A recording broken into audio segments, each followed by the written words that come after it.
Good morning, 6th and 7th graders. I hope everyone had a nice Labor Day weekend. Today we're going to talk a little bit about visual puns, but first make sure that you go through the slideshow that I attached under assignments. You will have 3 things to hand in this week. I would like you to hand them in all on Friday. We're going to get into the habit of doing that. It's just a lot easier to attach everything in one place so that I don't have to look through several files for 50 or 60 students. So the first thing you're going to hand in are your practice sketches for your visual puns.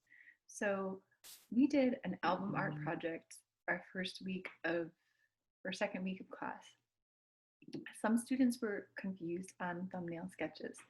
Thumbnail sketches are just little practice versions of what you might do for your final draft. So that's the first thing you're going to hand in is your thumbnail sketches.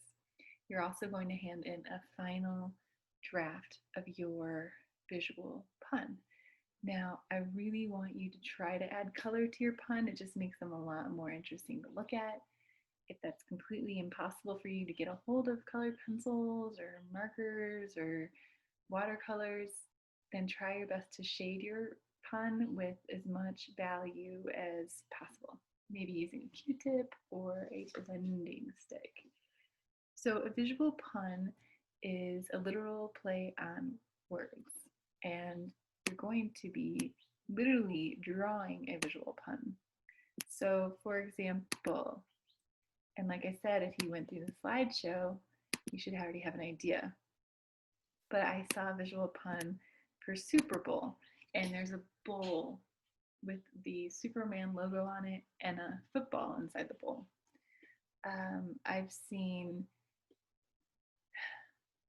so many visual puns. A parrotfish, and the drawing looks like a parrot and a fish, like a hybrid animal.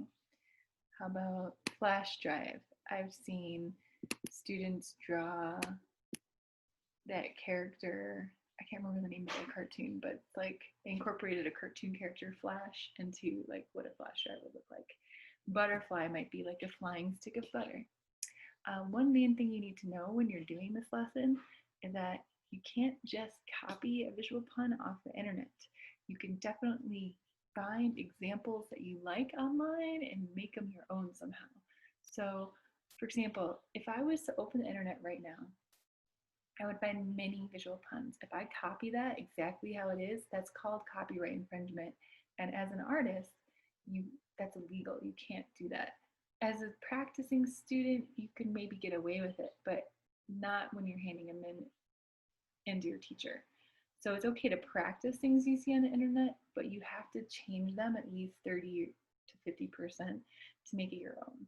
So if you mix and match images, that's okay. Also, think of it this way. If you were to find an essay on the internet and you just copied it and handed it in to your English teacher, you would get in trouble for plagiarism. It's kind of that same concept. It doesn't mean that you can't look at images for inspiration. You just have to put your own twist on it, okay? So what I'm going to do is I'm going to end this video, and I'm also going to post a little drawing video. I'm going to draw some thumbnails. So I would say it's a good idea to have your thumbnail drawings done no later than Wednesday morning. We have a short week. Yeah, I would say by Wednesday. If it's Wednesday evening, that's fine. But just keep in mind that usually I want you guys spending 40 minutes to an hour on your art. So make sure you have enough time to finish your final draft on Friday. Also, it's really a good practice to make sure you're doing your drawing prompts for about 5 minutes every day rather than trying to do them all in one day. Yeah, so I'm going to switch over and do a demonstration. Please feel free to email me if you have questions. And yeah, make sure you do 4 practice sketches after you view the slideshow. Thank you.